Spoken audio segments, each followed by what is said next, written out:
Si se pregunta qué sabe de Pablo Escobar, lo primero que viene a la mente es el tráfico de cocaína. Luego se añade que era inauditamente rico. Y por último, alguien hablará de sus actos terroristas, sus ambiciones políticas y su ayuda a los pobres. Y si les dijera que todo lo anterior podría atribuirse igualmente a su socio en el cártel de Medellín, Carlos Leder por ejemplo, o a otro compañero de cártel de Escobar, Rodríguez Gacha, que no tenía ambiciones políticas, pero sin embargo fue Pablo quien se convirtió en un nombre familiar. Y hoy trataremos de entender qué hizo Escobar para ser considerado como la figura más icónica entre los primeros capos de la droga. Y contaremos quién fue el hombre que pasó de los barrios pobres de Medellín a ser una de las 10 personas más ricas del mundo según la revista Forbes. Y por qué fue perseguido por toda Colombia y por sectores de élite de los servicios de inteligencia de Estados Unidos, cuyo asesinato sigue dejando más preguntas que respuestas. Conozca a Pablo Emilio Escobar Gaviria, un hombre al otro lado de la ley. Pablo Escobar nació el 1 de diciembre de 1949 en el pequeño pueblo de Titiribí, cerca de Río Negro, en el departamento de Antioquia. Su madre, Hermilda Gaviria, era maestra de escuela, y su padre, Abel de Jesús Darío Escobar Echeverry, tenía su propio rancho que heredó, y llegó a tener hasta 800 cabezas de ganado, en su mayoría vacas. Sin embargo, no se podía decir que la familia Escobar viviera a lo grande. Vivían en una pequeña casa de madera con una habitación y una cocina. La madre cosía la ropa de los niños para ahorrar dinero, pero esta vida más o menos estable y asentada se vio alterada por varios acontecimientos. Primero, las vacas del rancho enfermaron de fiebre y empezaron a morir en masa. El rebaño en cuestión de días disminuyó en más de 500 animales, lo que llevó a Jesús a declararse en bancarrota y a vender el rancho. Luego vino la guerra civil entre liberales y conservadores, conocida en la historia como la violencia, que duró de 1948 a 1958. Durante este tiempo, fueron asesinadas más de 300.000 personas inocentes, y los ejércitos guerrilleros involucrados en este conflicto eran famosos por su brutalidad extrema. Mataban a sus víctimas a machetazos, les cortaban el cuello y les arrancaban la lengua. A esta práctica, si se permite la expresión, se le llamó la corbata colombiana, y era una de las formas más suaves de ejecución de aquellos años. No entraré en detalles sobre cómo se trataba el cuerpo de la víctima para convertirlo en una especie de floreros con las flores. Y un día, o más bien, una noche, esta atrocidad llegó a Titiribí. Los guerrilleros entraron en el pueblo y empezaron a sacar a los habitantes a la calle y a descuartizarlos a machetazos. La familia Escobar se salvó gracias a la oportuna llegada del ejército, lo que hizo que los guerrilleros huyeran antes de poder entrar en su casa. Pero al retirarse la incendiaron, y las últimas posesiones de la familia desaparecieron entre las llamas. Los Escobar ya no tenían nada que los retuviera en Titiribí, y toda la familia se fue a vivir con la abuela de Pablo, que vivía en Medellín. Ella se dedicaba a embotellar salsas y envasar especias que vendía a las tiendas, y tenía una casa bastante grande que podía albergar a toda la familia de Jesús y Hermilda durante un tiempo. Vale la pena desviarse un poco de la historia de Pablo para hablar de la historia de Medellín. Estoy seguro de que detalles como la historia de la familia, la historia de la ciudad donde creció el protagonista de la biografía, incluso la historia del barrio donde creció, así como la mentalidad de las personas entre las que creció, son muy importantes en el contexto de la historia de la vida de una persona. En los capítulos siguientes, estos aspectos nos ayudarán a comprender mejor los motivos que hay detrás de las acciones y los hechos, en este caso, de Pablo Escobar. Medellín es la segunda ciudad más poblada de Colombia, solo superada por Bogotá, la capital del país. Está situada en el departamento de Antioquia y rodeado de pinares. A menudo se la llama la ciudad de la eterna primavera, y muchos consideran que la zona donde se encuentra es el lugar más hermoso de Sudamérica. Bajo el dominio español, los colonos se inclinaron mayoritariamente por Bogotá, e incluso la convirtieron en la capital de su capitanía general, por lo que los ciudadanos más cultos y educados acudían a ella, mientras que Medellín se situaba en un lugar marginal, y estaba habitada por los rudos paisas, como se llamaban a sí mismos, que significa paisano. Mientras los habitantes de Bogotá se destacaban por su educación y crianza, los paisanos eran conocidos por su trabajo duro y ambición, esforzándose por ganar dinero y abrirse camino. por así decirlo, entre la gente. Y desde entonces las diferencias entre los habitantes de la capital y los paisas no han hecho más que acentuarse. Mientras en Bogotá, junto con el desarrollo industrial, florecía la cultura, en Medellín, paralelamente a las actividades legales que permitieron convertir a la ciudad en la principal productora de café de Colombia, se desarrolló la delincuencia, que incluía principalmente el contrabando de diversas mercancías y su posterior venta libre de impuestos. Así, para la época en que la familia de Pablo se trasladó a Medellín, la ciudad era considerada, y con razón, una ciudad de contrabandistas. Sin embargo, no puede decirse que Pablo aprendiera este oficio desde pequeño, aunque creció en un ambiente en el que esta ocupación era la norma, e incluso tenía familiares que se dedicaban a este tipo de actividades ilegales, de los que hablaré más adelante. Su infancia no fue diferente a la de otros niños de familias pobres de Medellín. Le gustaba jugar al fútbol como a todos, y pasar la noche en la calle con sus amigos, haciendo cualquier cosa que al niño le pareciera entretenida. Se tiraban huevos, pegaban los timbres con chicle para que sonaran continuamente, y en general hacían lo que llamamos travesuras. No se trataba de ningún delito. Al mismo tiempo, Pablo conoció a muchos chicos que más tarde formarían parte del Cártel de Medellín. Entre las personalidades más importantes habría que destacar a Jorge Ochoa y Gustavo Gaviria. Con Jorge Ochoa no desarrolló ninguna amistad especial en esa época, tal vez debido a las diferentes condiciones sociales de sus familias, o tal vez por alguna otra razón. Sin embargo, con Gustavo Gaviria, su primo, tuvieron una relación muy fuerte, y desde que se conocieron, realizaron casi todos sus negocios juntos. Hacia el final del bachillerato, del cual Escobar, por cierto, se graduó, lo que no era muy común entre chicos de su estatus social, consiguió su primer trabajo oficial como mensajero de una empresa local dedicada a la fabricación de prótesis dentales. Se encargaba de entregar estas prótesis a los dentistas de Medellín en bicicleta. El dinero que ganaba se lo daba a su madre. Nadie podía imaginar lo que el mundo llegaría a conocer de este joven más adelante. Los primeros signos de perspicacia empresarial y ambición política de Escobar empezaron a manifestarse durante sus años universitarios, cuando estudiaba ciencias políticas. Fue entonces cuando su círculo íntimo escuchó por primera vez de su boca la retórica que mantendría mientras intentaba construir su carrera política. Además de los inicios de un programa político, Pablo empezó a mostrar sus habilidades como hombre de negocios. Compraba lápidas viejas de las tumbas de los cementerios de Medellín, donde se habían retirado los cuerpos porque hacía tiempo que nadie los visitaba, y luego las vendía a la tienda de su tío, que grababa lápidas. También se rumorea que Escobar las robaba, o que se dedicaba al robo de coches, y con tanto éxito que las compañías de seguros le pagaban para que no robara los coches asegurados. Y por supuesto seguramente habrán oído la historia del secuestro del rico industrial Diego Echavarría, por quien no se pagó el rescate y Pablo lo asesinó. Es importante entender de dónde provienen estos rumores y cuánto de verdad hay en ellos. Después de que Pablo Escobar llegara al Congreso, además de las acusaciones de narcotráfico, empezaron a surgir todo tipo de historias sobre otras acciones ilegales atribuidas a él, destinadas a empañar su reputación. Estas historias no solo carecían de respaldo documental, como registros de detención, sino que tampoco aportaban testimonios de testigos o cómplices. En el caso del robo de lápidas o coches, es muy difícil demostrar la culpabilidad o inocencia de Escobar. Sin embargo, en el caso del secuestro de Diego Echavarría, la historia parece aún más fabricada. Por si alguno no está al tanto, la historia aquí es la siguiente. Pablo habría secuestrado a un rico industrial que caía mal a la gente pobre de Medellín, y luego, tras no conseguir un rescate, lo mató, y se atribuyó abiertamente el hecho. Sin embargo, esto no se sostiene por varias razones. En primer lugar, Diego Echavarría era un filántropo que donaba su dinero a los pobres de Itaguí, un pueblo cercano de Medellín, por lo que no era objeto de odio de los pobres. En segundo lugar, este asesinato también se atribuyó a una banda local de Medellín llamada El Mono Trejos, y no encontré ninguna prueba de la relación de Pablo Escobar con ellos. Y finalmente, y lo más obvio, si Escobar hubiera confesado públicamente haber asesinado a un prominente ciudadano colombiano, las autoridades ya lo habrían perseguido, cosa que no está escrita en ningún registro histórico. Por supuesto, nada surge de la nada, y todo suceso tiene alguna base, pero seamos realistas y tratemos de basarnos en hechos e inferencias lógicas, en lugar de demonizar ciegamente a una persona.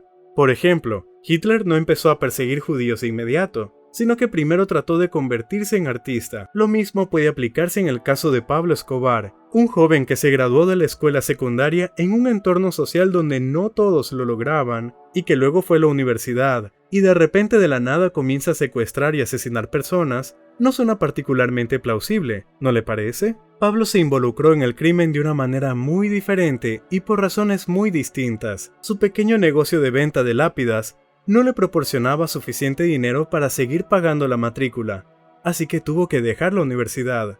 Sin una educación formal, Escobar no podía aspirar a una carrera política, y por lo tanto, la tarea de ascender socialmente que era inherente a él, como cualquier otro medillenense, solo podía resolverse mediante el aumento de su riqueza financiera. Y aquí llegamos sin problemas a la historia de su pariente contrabandista. Pablo, al comienzo de su vida adulta, se encontraba en la encrucijada de 3 caminos, entre los que eligió su trayectoria vital. El primero era una carrera política, que tuvo que posponer debido a su incapacidad para obtener una educación y a la falta de recursos financieros. El segundo camino era el negocio legal, la manufactura o la agricultura. Aquí Pablo se enfrentó a los ejemplos de su tío que comerciaba con lápidas, su abuela que vendía especies y salsas, y su padre, que tenía su propio rancho. En los 2 primeros casos las ganancias no estaban a la altura de sus ambiciones, y en el tercero, además de que las ganancias tampoco eran muy grandes, vio con sus propios ojos todos los riesgos de la agricultura cuando era niño. El tercer camino era el contrabando. Aquí delante de Pablo, representado por su pariente más exitoso, a saber, su abuelo Roberto Gaviria, que tuvo la suerte de encontrar en su huerta una pequeña maceta con piedras preciosas, las cuales vendió con éxito sin llamar mucho la atención, además de dedicarse al contrabando de alcohol y tabaco, lo cual le permitió proporcionar a su familia todo lo que necesitaban. Pablo Escobar eligió la tercera vía y utilizó el dinero obtenido de la reventa de lápidas para contrabandear tabaco. No eran grandes ventas, por lo tanto, no tenía grandes ingresos. Para aumentar sus ganancias, decidió buscar trabajo como guardaespaldas de un gran contrabandista, Álvaro Prieto, y a través de sus conocidos que ya trabajaban para Prieto, concertó una cita con él, a quien expresó sus intenciones directamente. A Prieto le gustó el joven por ser tan directo y contrató a Escobar. Ahora Pablo, al estar a menudo cerca de Prieto, empezó a absorber como una esponja los conocimientos de un contrabandista experimentado, quien estaba encantado de compartir su experiencia. Cuando se presentó la oportunidad de ascender, por así decirlo, Escobar la aprovechó inmediatamente. Prieto tenía un problema. Los trabajadores que cargaban la mercancía de los contenedores en los que llegaba a los camiones que la llevaban a Medellín solían robar, lo que causaba que su organización sufriera pérdidas. Escobar se ofreció voluntariamente para solucionar este problema. Prieto le prometió el 10% de los beneficios si el cargamento llegaba íntegro a Medellín. Pablo sabía muy bien que los anteriores encargados del almacén donde se encontraba la mercancía pagaban muy poco a los transportistas, razón por la cual robaban para alimentar a sus familias. Escobar invitó a los trabajadores a almorzar y les dijo sin rodeos que Prieto le había prometido el 10% de los beneficios si lograban mantener la mercancía a salvo, y que les haría la mitad de esa comisión si nadie se llevaba nada esta vez. De lo contrario, la conversación sería muy distinta y tendrían que buscar otro trabajo. Esta vez, el cargamento llegó completo, y Pablo cumplió su palabra con los trabajadores. Cuando Escobar se reunió con Prieto tras el éxito del trabajo, le dijo que estaba dispuesto a seguir acompañando los cargamentos, a responsabilizarse de su total seguridad y, en caso de fracaso, a liquidar él mismo las pérdidas, pero que quería el 50% de los beneficios. Prieto, por decirlo suavemente, se sorprendió por tan atrevida propuesta, pero tras una larga conversación, acordaron que la parte de Escobar sería el 40%. La ganancia que obtenía Prieto era mayor que la que ganaba con los robos constantes. Pablo se convirtió en socio de Prieto y tenía el control total del cargamento desde su llegada a Panamá hasta su entrega en Medellín. Transportaban mercancías relativamente legales como joyas, aparatos electrónicos de consumo, ropa, tabaco y otros bienes similares. Por lo tanto, la policía no tocaba a Escobar a cambio de un precio moderado, y los lugareños no hablaban, ya que también recibían pequeños regalos. En un mes, podía realizar 2 vuelos de este tipo, y las ganancias de cada uno oscilaban entre 100,000 y $120,000. A la edad de 22 años, Pablo Escobar se había convertido en millonario en dólares. El increíble aumento del bienestar financiero de un joven ciertamente causaría muchas preguntas por parte del Estado, pero sin embargo, era necesario contar con una base legal para sus ganancias, por lo que comenzó a invertir en bienes y raíces, o mejor dicho, a realizar fraudes con ellas para blanquear su dinero. Por ejemplo, compró una casa por $50,000 y tiempo después la vendió por el mismo precio, pero en los documentos registraba una venta por $90,000. Este dinero ya blanqueado iba a parar a los bancos o a otras inversiones inmobiliarias. Si llovía, Pablo guardaba el dinero en su casa, para lo cual había construido una caja fuerte especial escondida en la pared. Además, Escobar no se olvidó de su familia. Compró una casa para su madre, proporcionó de todas las maneras posibles a sus parientes más cercanos todo lo que necesitaban y llevó a su familia a Estados Unidos, donde visitaron Disneylandia. Pablo trabajó en el negocio del contrabando durante algo más de 3 años, pero entonces ocurrió un incidente que influyó en gran medida en su decisión de dedicarse al tráfico de cocaína. Escobar había pagado sobornos a un policía de alto rango para que permitiera a sus caravanas atravesar sin obstáculos los territorios de este. Sin embargo, el policía fue trasladado a otro lugar donde ya no recibía los pagos de Escobar, y para compensar de algún modo las pérdidas, traicionó a Pablo ante sus superiores con la esperanza de obtener un ascenso. La siguiente caravana de Escobar fue completamente confiscada. Aunque Pablo escapó de la redada, perdió una enorme cantidad de dinero. Mientras Escobar estaba sentado con la cabeza entre las manos, reflexionando por lo mucho que había perdido y el esfuerzo que tendría que dedicar a restablecer las rutas, un hombre apodado Cucaracha se le acercó y le ofreció un negocio en el tráfico de cocaína. El propio Cucaracha era chileno. Sus antiguos socios habían sido asesinados por la policía del régimen recién establecido de Augusto Pinochet y ahora buscaba nuevos socios. No es extrañar que eligiera Medellín, llamada con razón la ciudad de los contrabandistas, y por qué acudió a Pablo es algo que probablemente solo Cucaracha podría responder. Bajo la presión de los problemas y atraído por las perspectivas de ganar dinero que le ofreció Cucaracha, Escobar decidió aceptar su propuesta y viajar junto a él y su hermano Gustavo a Perú para comprar el primer lote de pasta de cocaína. Para transportar la mercancía de Perú a Medellín, Pablo tuvo que pasar por 3 países: Perú, Ecuador y Colombia. Por ello compró un Renault 4 y escondió la mercancía debajo del asiento del copiloto. El primer viaje transcurrió sin incidentes y 1 kilo de pasta de cocaína valorado en $60 llegó a Medellín, donde ya estaba preparada una especie de cocina para procesar la pasta y convertirla en el conocido polvo llamado cocaína. Así terminó la historia de un joven de Medellín que quería hacerse un nombre, y comienza la historia de Pablo Escobar, el mundialmente famoso capo de la droga. Hoy en día es bien sabido que la cocaína es una droga peligrosa, de la que es mejor mantenerse alejado. Las autoridades de la mayoría de los países vigilan de cerca a los traficantes y castigan severamente su distribución. Pero, ¿ha sido siempre así? Y lo importante, ¿cómo era la situación cuando Pablo Escobar decidió dedicarse al tráfico de cocaína? La historia de la cocaína se remonta a miles de años atrás, y los indígenas sudamericanos masticaban hoja de coca mucho antes de la llegada de los europeos. No fue hasta finales del siglo XIX cuando los científicos europeos produjeron el polvo blanco que todos conocemos. Al principio la cocaína no se consideraba una sustancia destructiva y se añadía a muchos productos, el más famoso de los cuales es la Coca-Cola. Sigmund Freud, quien consumió cocaína regularmente durante mucho tiempo, la proclamó como un estimulante del deseo sexual. Esta fue una de las razones de su uso a principios del siglo XX. Sin embargo, con el tiempo, se comenzaron a reconocer sus efectos adversos y peligrosos. Como consecuencia, en 1914 se aprobó la primera ley antidroga en Estados Unidos. Sin embargo, la cocaína continuó produciéndose de manera oficial, incluso en Estados Unidos. No fue hasta 1963 cuando la cocaína se clasificó como sustancia prohibida en la Asamblea de las Naciones Unidas. Y como todos sabemos por la historia, lo que se prohíbe no deja de existir y extenderse. Más bien, sube bruscamente de precio. La cocaína no fue una excepción. Chile era considerado el principal centro de producción hasta 1973. La cocaína se producía allí, y luego se transportaba a Estados Unidos. Los colombianos participaban a menudo en la entrega. Sin embargo, los lotes eran pequeños y la cocaína era comprada solo por personas de alta sociedad y los círculos bohemios. El mercado en Estados Unidos era extremadamente reducido, pero aún así les permitía ganar mucho dinero.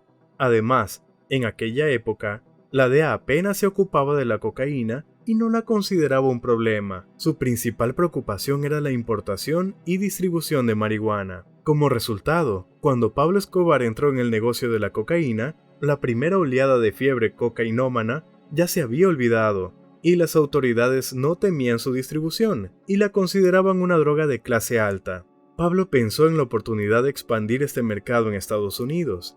El primer kilo de pasta que trajo de Perú lo convirtió en polvo en Colombia y lo vendió no a los ricos, sino a la gente común de Medellín.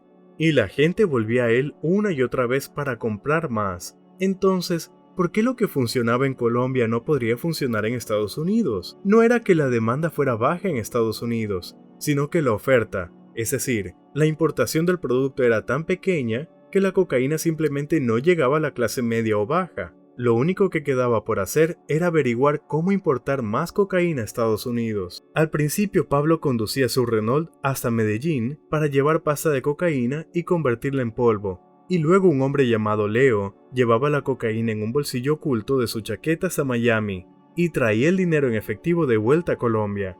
Muy pronto ese volumen no fue suficiente. Entonces, Pablo contrató a hombres para transportar patatas de Perú a Colombia y les pagó para que llevaran pasta de cocaína junto con las patatas en la rueda de repuesto. En lugar de un par de kilos, ahora podía llevar varias docenas de kilos de pasta a su laboratorio. Y como la chaqueta de Leo no era suficiente, se necesitaba otro método de transporte. Para ello, Escobar sobornó a varios pilotos de avionetas que volaban entre Colombia y Estados Unidos. Lo único que tenían que hacer era llevar a Miami neumáticos viejos de avión, llenos de cocaína, y tirarlos en el aeródromo.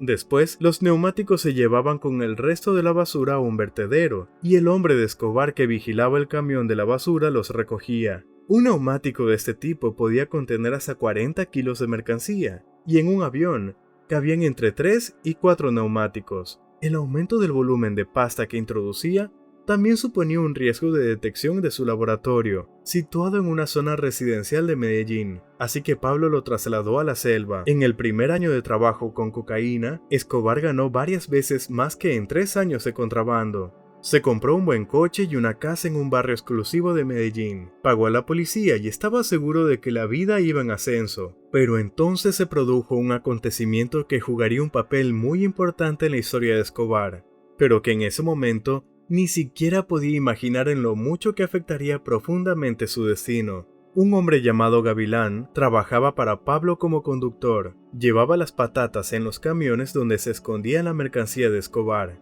Gavilán no se destacaba por su inteligencia y con el dinero que recibía por su trabajo comenzó a comprar muchas cosas caras. Resultó que el tío de Gavilán trabajaba en el DAS, un equivalente a nuestro FCB, y se interesó mucho por saber de dónde obtenía tanto dinero su despistado sobrino. Gavilán no encontró nada mejor que contar toda la trama de sus ganancias. Finalmente el DAS detuvo uno de los camiones de Pablo y le dijo al conductor que llamara a su jefe, ya que necesitaba un soborno para continuar la ruta. Escobar recibió la llamada y la atendió con normalidad, ya que era una práctica habitual. Cuando llegó al lugar, Pablo fue detenido y enviado a prisión. Escobar permaneció en prisión cerca de 2 meses. Durante este tiempo, su gente encontró un lenguaje común con el juez que presidiría la audiencia, y la absolución era solo cuestión de tiempo. Pero como ya habrán aprendido, nada en la historia de Escobar ocurre sin la palabra pero. El día antes de la vista, el abogado informó a Pablo que el caso no se vería en Medellín, sino en Pasto, la ciudad donde partió el camión.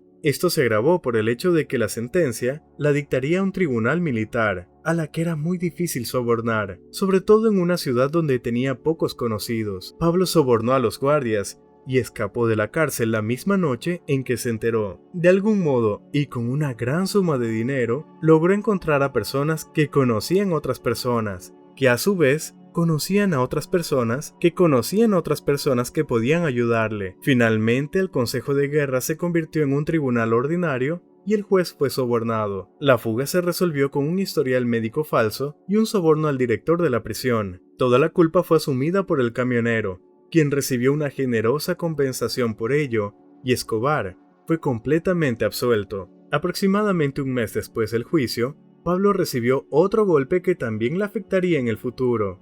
Mientras que la detención impactaría directamente su destino, este incidente sembró en él la semilla de la desconfianza y la sensación de invulnerabilidad. El caso fue el siguiente: 2 agentes del DAS, que lo habían detenido anteriormente, secuestraron a Pablo y a su hermano Gustavo por orden de un hombre. Los llevaron a un lugar tranquilo y los pusieron de rodillas para fusilarlos. Sin embargo, la codicia que había en ellos era más fuerte que el sentido del deber hacia su cliente.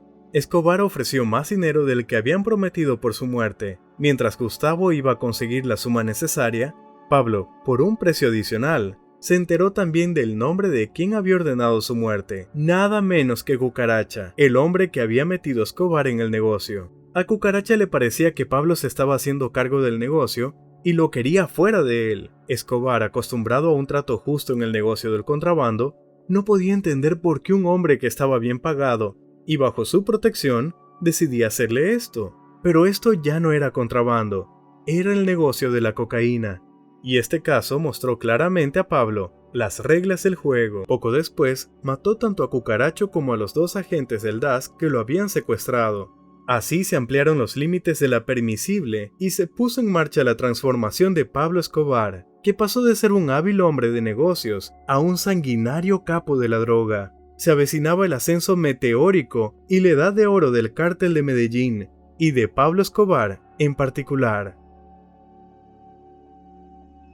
Los problemas a los que se enfrentó Pablo dejaron huella, pero no afectaron al negocio. Además, todo iba exactamente como Escobar había planeado. La demanda no hacía más que aumentar. Al principio enviaba un avión a la semana, luego 2, 3 y finalmente empezaron a volar todos los días, llevando de 1 kilo entregado a Miami a $100,000. Si tenemos en cuenta que un avión transportaba 120 kilos, se obtenían unos ingresos de $84 millones a la semana. Y eso fue solo el principio. Al darse cuenta de que tarde o temprano este esquema sería descubierto, Escobar comenzó a idear nuevas formas de llevar cocaína a los Estados Unidos, observando cómo el león, con su chaqueta mágica, transportaba la mercancía sin problemas una y otra vez. Comenzó a contratar más personas para este método de transporte. Evidentemente no se trataba de gente corriente de la calle.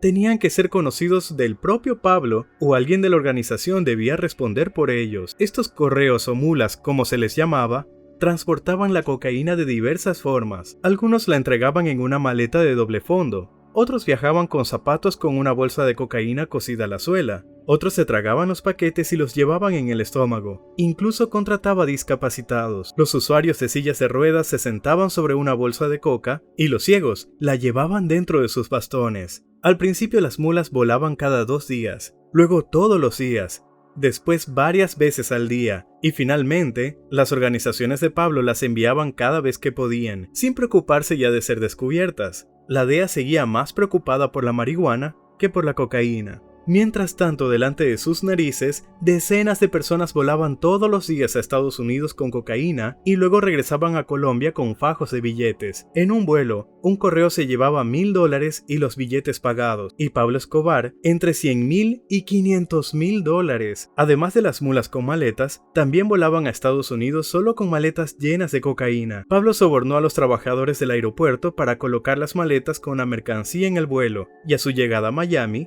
la gente de la organización simplemente las recogía en el aeropuerto.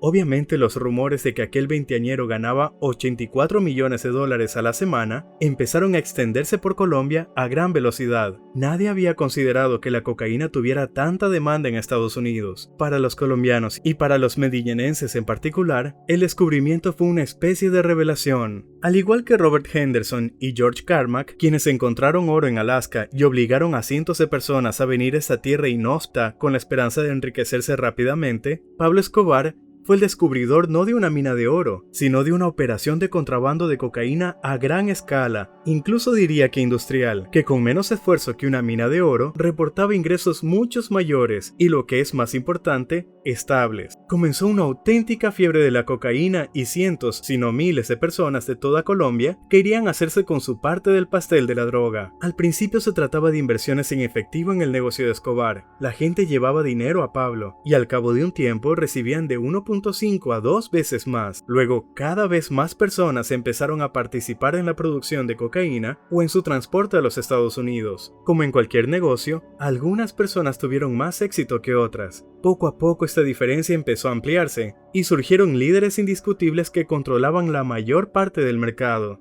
En Medellín estos líderes eran Carlos Leder, los hermanos Ochoa, José Rodríguez Gacha, apodado el Mexicano, y naturalmente Pablo Escobar. Eran personas muy diferentes, pero estaban unidas por la cocaína. Leder era el personaje más extraño, medio colombiano y medio alemán, un hombre religioso que admiraba a Hitler y leía a Marx, amaba a los Beatles y veía la cocaína como un veneno que debía destruir a la sociedad americana. Soñaba con llegar a ser presidente de Colombia e incluso tenía un partido político de clara tendencia derechista. Los hermanos Ochoa, en cambio, provenían de una familia adinerada y ganaban su dinero criando caballos. Al principio estaban solo parcialmente implicados en el negocio de la cocaína, pero el rápido crecimiento de los volúmenes de Pablo los obligó a involucrarse de lleno, sobre todo porque el transporte de cocaína no era muy peligroso en aquella época y solo aumentaba la fortuna de los empresarios. Inicialmente, los hermanos se especializaban en el transporte de la cocaína dentro de las vaginas de los caballos, un método que más tarde abandonaron. José Rodríguez Gacha, al igual que Pablo y Leder,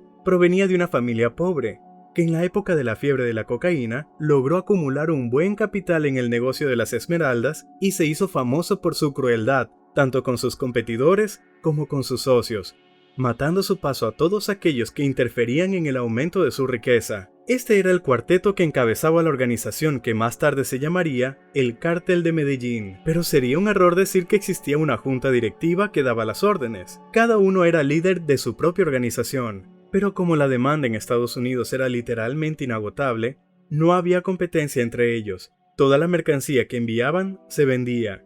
Por lo tanto, les resultaba más rentable ayudarse unos a otros. Para ilustrar mejor lo que estoy hablando, aquí tienes algunos ejemplos. Leder tenía su propia isla en las Bahamas, y las autoridades locales estaban sobornadas, por lo que otros traficantes no tenían que comprar sus propias islas y pagar a las autoridades. Simplemente usaban la pista de aterrizaje de Leder para repostar por un precio relativamente bajo.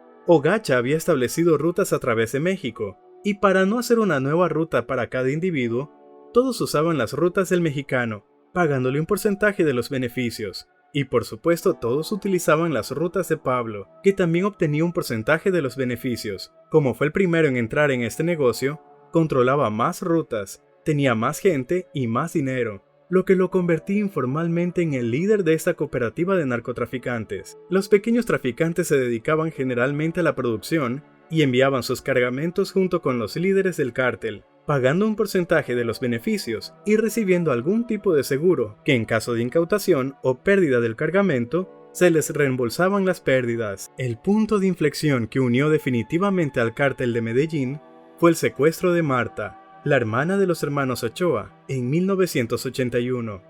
Para entonces, cada uno de los líderes del cártel ya había ganado enormes sumas de dinero, pero nadie sabía aún qué medidas sangrientas estaban dispuestos a tomar, pues solo se los veía como empresarios muy ricos. Los guerrilleros del M-19 pensaban lo mismo, necesitaban dinero para luchar en la guerra, así que no se les ocurrió nada mejor que secuestrar a un pariente de uno de los capos de la droga y pedir rescate por él. ¿Qué podrían hacer? No van a ir a la policía, y el dinero de estos negocios no será un problema, pensó la guerrilla, y en cierta medida acertaron en ambas suposiciones. Realmente nadie acudió a la policía, y realmente había mucho dinero disponible, pero no tuvieron en cuenta un tercer factor. La gente que trabajaba en el negocio de la cocaína, y más aún en la cúspide de la jerarquía, por así decirlo, está acostumbrada a la violencia. Cuando están en juego sumas tan enormes de dinero, la traición se vuelve cada vez más frecuente. Y para mantenerse en la cima y evitar que la organización se hunda en la anarquía, es necesario resolver este problema con rapidez y dureza. Así fue como decidieron actuar contra los guerrilleros. Al día siguiente del secuestro de Marta, Pablo reunió en su casa a todos los grandes traficantes de Medellín. En la reunión, propuso no ceder a las exigencias de los extorsionistas, sino unirse y contraatacar. Su propuesta fue aprobada por unanimidad. También se comprometió a dirigir la operación, a la que nadie se opuso. Llamaron a la asociación Muerte de los Secuestradores. Inmediatamente después de la reunión, Pablo utilizó sus contactos policiales y compró toda la información que tenía sobre el M-19. Los hombres de Escobar empezaron entonces a rastrear la selva en busca de sus campamentos y con la ayuda de policías comprados, localizaron sus casas en la ciudad. Una vez encontrados los guerrilleros, primero los torturaron y luego los mataron de las formas más sofisticadas que conocían los colombianos, heredadas de la guerra de la violencia. Al cabo de unas semanas, los líderes del M-19 se dieron cuenta de que no podían ganar la guerra y Marta Ochoa fue liberada. Mientras tanto, los narcotraficantes se dieron cuenta de que, juntos, podían lograr mucho más que actuando individualmente. Esta decisión de consolidarse fue clave, y al poner en común sus recursos, empezaron a aumentar el alcance de sus acciones a una velocidad vertiginosa. La edad de oro del cártel de Medellín estaba por llegar. Antes de hablar de la época dorada de Pablo Escobar y el cártel de Medellín, tengo que aclarar lo que quiero decir con este título. El periodo de la llamada época dorada estará presente en todas las biografías de mi canal, y por lo tanto, es mejor aclararlo para evitar malentendidos. Este concepto, en mi interpretación, significa lo siguiente: es un periodo en la biografía del personaje cuando alcanza la cima de su carrera criminal, y al mismo tiempo, las fuerzas contrarias están ausentes o no pueden afectar el curso de su actividad criminal. En pocas palabras, vive como quiere vivir y nadie interfiere con él. Si partimos de esta definición, resulta que la edad de oro de Pablo Escobar y el cártel de Medellín no fue tan extensa y tuvo lugar en el periodo comprendido entre 1981 y 1984. Sí, algunos podrían argumentar que antes de 1981, Pablo ya ganaba al menos 4.000 millones de dólares al año. Pero las cifras posteriores multiplican varias veces esa cantidad. Otros podrían señalar que después de 1984, los negocios de Escobar siguieron dando mucho dinero. Pero perdonen, huir del ejército y de los servicios especiales en la selva y en otros países no encaja con el concepto de época dorada. Por lo tanto, resulta que el hombre nombrado como el criminal más famoso, rico y poderoso del mundo, disfrutó plenamente de la cima de su influencia y riqueza durante solo 3 años. Pues bien, veamos ahora cómo vivieron Pablo Escobar y el cártel de Medellín sus 3 años de época dorada.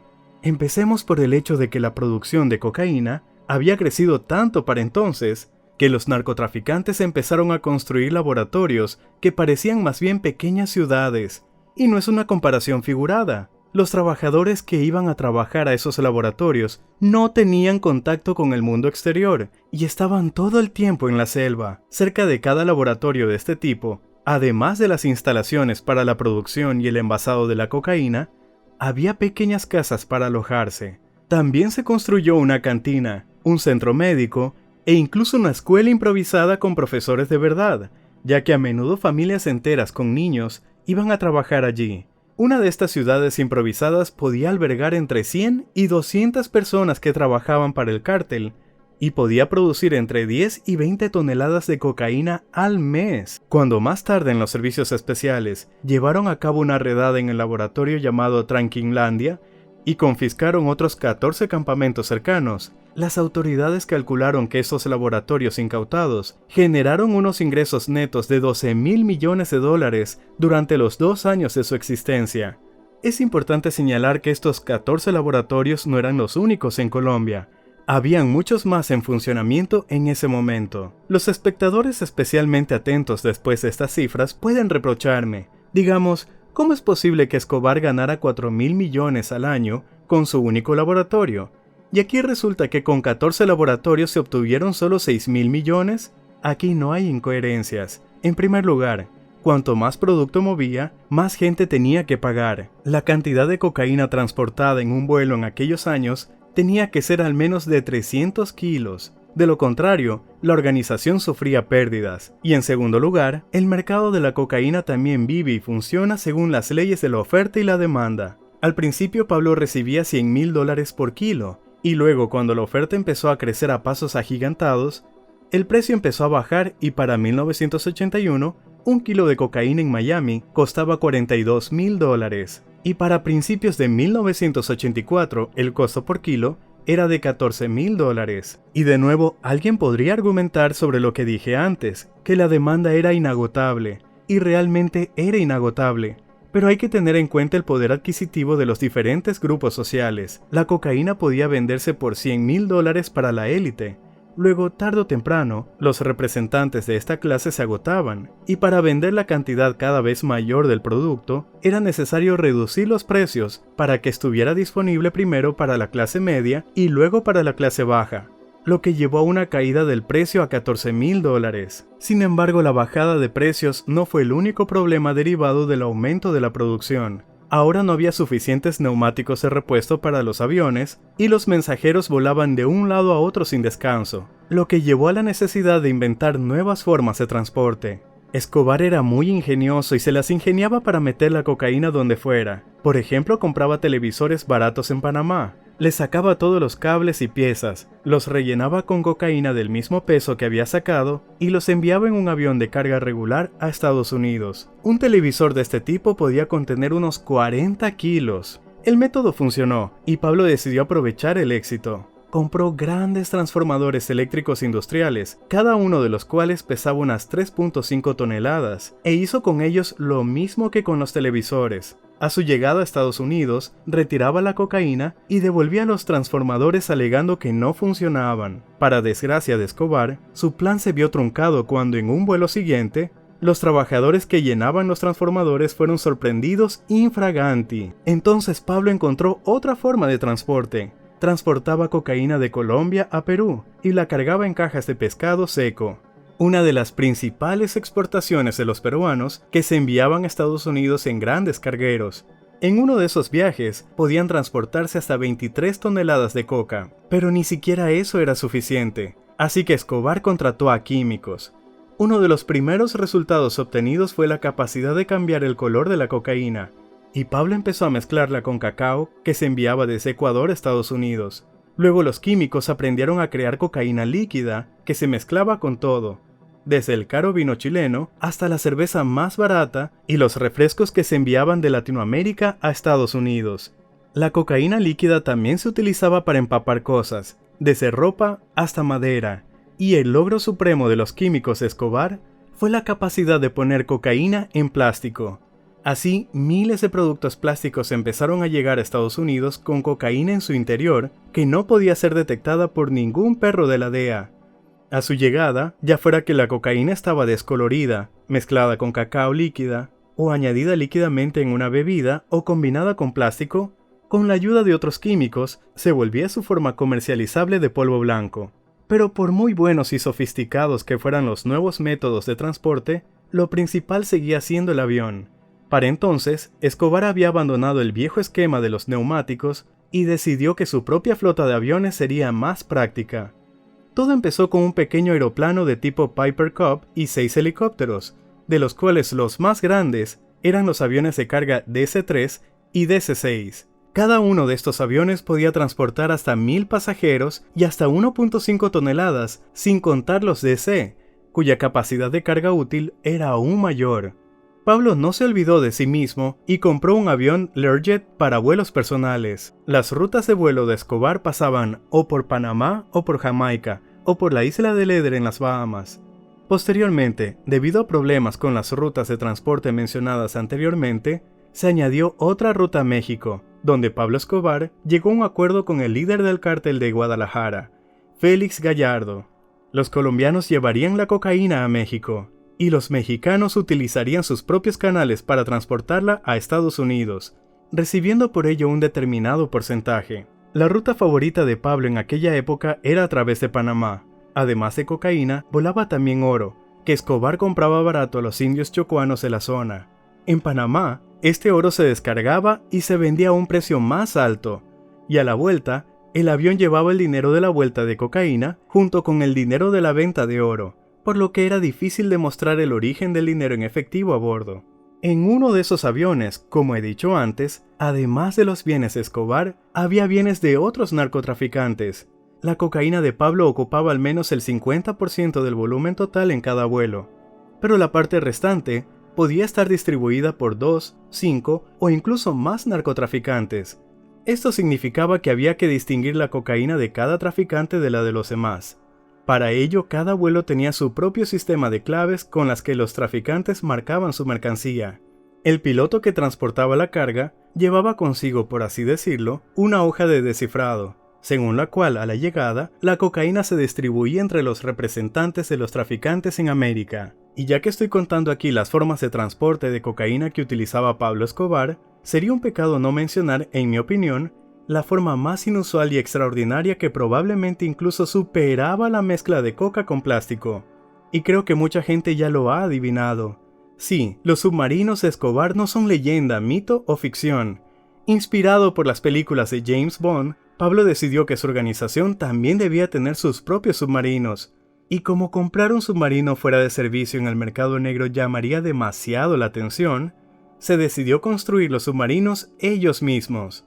Para ello se contrató un ingeniero ruso y al cabo de un tiempo, el cártel disponía de 2 pequeños submarinos, capaces de transportar hasta 1.5 toneladas de cocaína por viaje. Este método tuvo tanto éxito que fue adoptado por otros líderes del cártel. Las autoridades no supieron de la existencia de submarinos de droga hasta el año 2000, cuando en una redada descubrieron un hangar en el que se estaba construyendo otro submarino.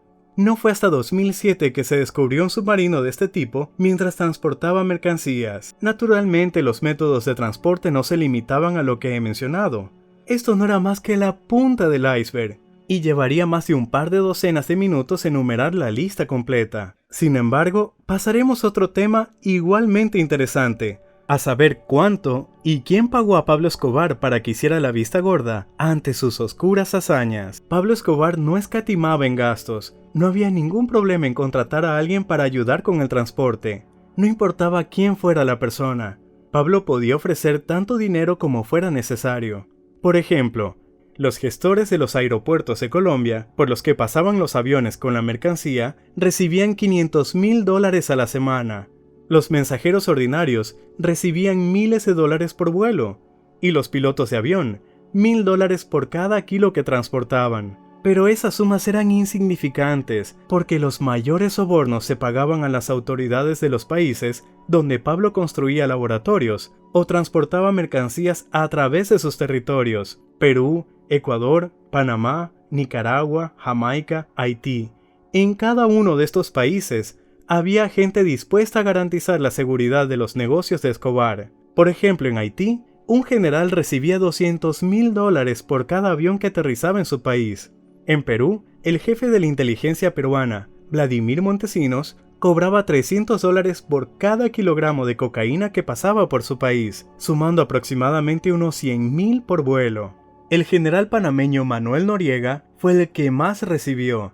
En aquellos años, por su país, pasaba el mayor cargamento de mercancía, y por un vuelo podía llegar a recibir hasta $1.5 millones, además que le pagaban por hacer la vista gorda a los laboratorios de Escobar en Panamá. Si hacemos un promedio de las cifras que se han dicho, y tenemos en cuenta que por cada país pasaba un avión al día, resulta que la organización de Pablo gastaba $90 millones al mes, solo en sobornos a los altos cargos de otros países. Pero está claro que había más de un vuelo por día, y la cantidad exacta solo pudo ser mencionada por uno de los contables de Escobar, pero estoy seguro de que era muchas veces más. Y en general, con los gastos e ingresos de Pablo Escobar, todo es muy complicado. Nunca nadie ha calculado exactamente cuánto ganaba Escobar. Forbes, al incluirlo en la lista de las personas más ricas del mundo, estimó 3,000 millones de ingresos netos al año. Otra publicación autorizada, Business Insider, cita cifras de $420 millones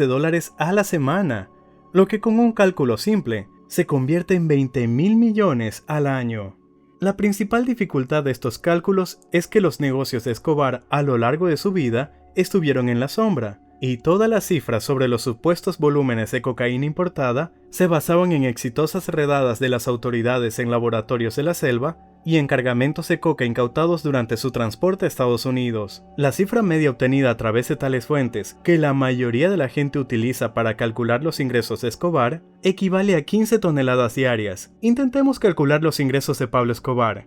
Tomemos lo siguiente como punto de partida. 15 toneladas al día es la importación de todo el cártel de Medellín.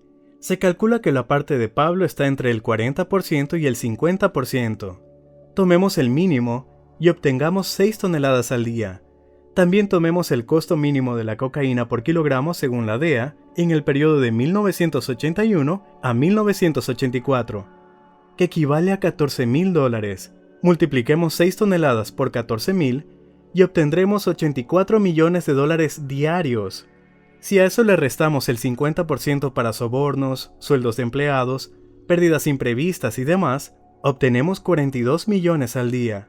Multiplicamos todo eso y obtenemos 294 millones a la semana, 1.200 millones al mes y 14.500 millones de ingresos netos al año. La suma resulta tan impresionante que es muy difícil entender y visualizar su escala. Así que compararemos. Por ejemplo, $14,000 millones es el PIB de un país como Montenegro. Un mes de trabajo permitió a Escobar comprar el Palacio de Buckingham. Tardó unos 4 días en conseguir el dinero suficiente para comprar el cohete de Elon Musk. 1.5 horas para conseguir el dinero que necesitaba para un Bugatti Veyron. Y solo 2 segundos para comprar un flamante iPhone. Para conseguir la misma cantidad de dinero, 40 millones de rusos con un salario medio de 25,000 rublos tendrán que ahorrar todos sus ingresos durante un año sin gastar un rublo. Se necesitaría más de una cuarta parte de la población del país más grande del mundo para igualar los ingresos de Pablo Escobar. Y lo irónico es que contrabandear y vender cocaína en Estados Unidos era incluso más fácil que llevar el dinero de su venta de vuelta a Colombia y mucho menos hacer que ese dinero de la droga se convirtiera en finanzas legales al rojo vivo. Escobar tenía tantas formas de lavar dinero como de transportar la cocaína. Invirtió sus fondos en varios bancos y empresas, y donde no podía hacerlo directamente, encontró testaferros. Compraba y revendía obras de arte de artistas famosos como Dalí y Picasso. Realizó estafas con esmeraldas, vendiendo en el extranjero piedras baratas compradas en Colombia como joyas de primera clase a personas especialmente contratadas. Incluso judíos de Estados Unidos participaron en el blanqueo de dinero para Escobar, pero había tanto dinero que ningún judío podía blanquearlo. La mayor parte del dinero en efectivo que llegaba de los Estados Unidos seguía siendo dinero negro. Pablo lo escondía en todas partes, pero las formas más comunes eran las llamadas caletas y los entierros. Para el primer método, Escobar compraba casas por todo Medellín y hacía espacios especiales ocultos en las paredes que rellenaba con dinero y luego volvía a sellar. Se llamaban caletas. En estas casas vivía gente corriente en la que Pablo confiaba, que a veces ni siquiera sabían de los escondites. Y los entierros, creo que es obvio. El dinero se enterraba en el suelo en cajas o barriles. Al menos una vez cada 6 meses se cambiaba el dinero de esos escondites por otros nuevos. Sin embargo, ni siquiera eso servía de nada, y alrededor del 10% de todos los ingresos se daban por perdidos debido al deterioro. No me sorprendería que resultara que Pablo gastaba menos dinero en sí mismo del que perdía en los escondites. Aún así, la vida de Escobar no empeoró. Su negocio funcionaba tan bien que era mucho más fácil ganar dinero que gastarlo todo. Pero Pablo era igual de exitoso. Era dueño de al menos 400 fincas en toda Colombia, decenas de casas y pisos en Medellín, cientos de miles de dólares en propiedades en Estados Unidos y España. Tenía su propio club de fútbol y el zoológico más grande de Colombia. Construyó para todos sus familiares un barrio independiente en Medellín con 40 casas. Y la rutina diaria de Escobar era como de la realeza. Comida de primera, un montón de sirvientes y asistentes que a la primera llamada realizaban todo lo que decía el patrón. Pablo disfrutaba de viajar con su familia por toda Europa. Visitó Hong Kong y en su segunda visita a Estados Unidos visitó la Casa Blanca y Las Vegas, donde según su hermano, conocieron a Frank Sinatra. El ejemplo por excelencia del estilo de vida de Escobar era su finca Nápoles. La lujosa finca estaba situada en una parcela de 30 kilómetros cuadrados y la atravesaba un río. Además de la finca, había varias casas más, una pista de aterrizaje para un avión y el zoológico más grande de Colombia, que se podía visitar de forma totalmente gratuita. Los campos contiguos a la casa estaban plantados de árboles frutales y en los prados pastaban rebaños de vacas. Siempre que tenía un momento libre, a Escobar le gustaba pasear con sus hijos y su esposa entre estos campos en un carruaje plateado de 4 caballos. Además del zoológico, que incluía una gran variedad de animales, desde hipopótamos, rinocerontes, jirafas y elefantes, hasta avestruces, emús, cebras, monos y canguros. En la finca se encontraban estatuas a escala real de animales prehistóricos hechas de hormigón. Pero Pablo no solo coleccionaba animales, también tenía una colección de coches, donde entre otros había un coche en el que fueron asesinados Bonnie y Clyde, y un viejo Pontiac que había pertenecido a Al Capone. En la finca de Nápoles tampoco faltaban entretenimientos. Había una piscina, una cancha de baloncesto, un campo de fútbol y una cancha de tenis. Pablo tenía caballos para montar y toda una flota de motos y coches para organizar carreras. Y para divertirse en el río había barcas y esquís acuáticos. Dentro de la casa principal no faltaba el lujo. Había otra piscina, un jacuzzi, grandes comedores e incluso una sala de cine. Todos los miembros de la familia tenían su propia habitación con baño y aseo independientes. Y si de repente a alguien le entraba hambre, siempre había cocineros en la cocina que podían preparar cualquier platillo que deseara. Pablo incluso construyó una sala dedicada exclusivamente a fiestas, donde actuaban los mejores artistas de Sudamérica, y los invitados eran políticos, empresarios, artistas y otros representantes de la alta sociedad. Pablo Escobar se sentía como el rey de Colombia, y su ambición no tenía límites. A pesar de todo su éxito y riqueza, su sueño de juventud persistía. Quería convertirse en presidente de Colombia. Cuando uno se entera de que Pablo Escobar fue elegido miembro del Congreso colombiano, no se sorprende lo más mínimo. Al fin y al cabo, hoy en día no es ningún secreto lo que hizo y cómo amasó su fortuna. En aquellos años la gente podía adivinar el origen de su dinero, pero nadie podía relacionar directamente a Pablo con la cocaína. Para el público era un rico hombre de negocios, cuyos principales ingresos procedían de negocios inmobiliarios. A la confianza de Escobar en su deseo de dedicarse a la política, se sumaba el hecho de que Colombia en aquellos días era un país muy corrupto, y él tenía tanto dinero que podía negociar con cualquiera. Además, otros líderes sudamericanos implicados de un modo u otro en el negocio de la cocaína presagiaban el éxito de su plan. Solo le quedaba hacer realidad sus sueños. Escobar decidió allanar su camino hacia la presidencia, y en 1982 se presentó a las elecciones al Congreso como representante suplente del Partido Liberal. El principal vector de su campaña se dirigió a los pobres de Colombia. Se posicionó como un candidato del pueblo y para el pueblo.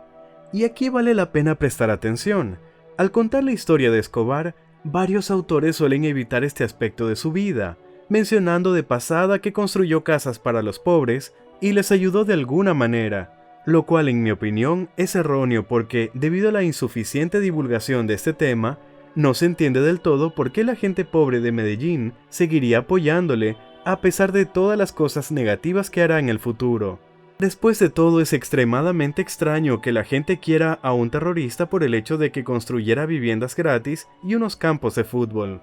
Los actos más famosos de ayuda a los pobres realizados por Pablo Escobar, que son conocidos por todos los que se interesan de un modo u otro por su persona, fueron la construcción de una zona residencial en el emplazamiento de un antiguo vertedero y la apertura de decenas de campos de fútbol gratuitos. Pero solo fueron gestos llamativos que llamaron la atención del gran público.